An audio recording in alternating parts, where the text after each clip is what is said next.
शिवडी झोपडपट्टीत राहणाऱ्या या 45 वर्षीय गृहिणी सरिता झगडे. सरिता यांनी यंदा 10वीची परीक्षा आपल्या धाकट्या लेकीसह 44% उत्तीर्ण केली. विवाहापूर्वी सरिता फक्त 4थी शिकल्या होत्या. मात्र लग्नानंतर इतक्या वर्षांनी पतीचा पाठिंबा आणि मुलींच्या मदतीनं त्यांनी रात्रशाळेतून 10वीची परीक्षा दिली.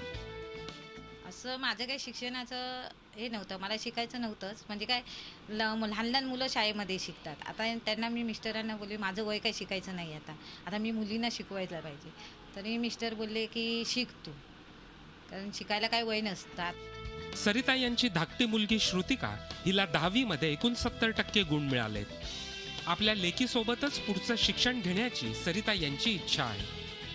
किती डिफिकल्ट झाले आहेत घरामध्ये, हे कर ते कर, आणि त्याच्यानुसार तिने अभ्यास पण तेवढाच केला नाही. तिने 44% घेऊन आली आहे.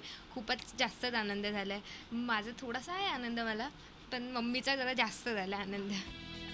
तुमच्यामध्ये काहीतरी करण्याची जिद्द असेल तर कोणीही तुम्हाला रोखू शकत नाही. हेच स्वतःच्या उदाहरणातून सरिता झगडे यांनी दाखवून दिलंय. कोणतेही शिक्षण घेण्यासाठी वयाचं बंधन नसतं हे 45 वर्षीय सरिता मोरे झगडे यांनी दाखवून दिलंय. त्यांनी 10वीची परीक्षा आपल्या मुलीच्या समवेत दिली आणि त्या 10वीच्या परीक्षेत पासही झाल्या. म्हणूनच त्यांचं कौतुक करावं तेवढं कमीच आहे. व्हिडिओ जर्नलिस्ट पंकजसह Megha Kuchik, Zee media, Mumbai. Zee 24 तास रहा एक पाऊल पुढे.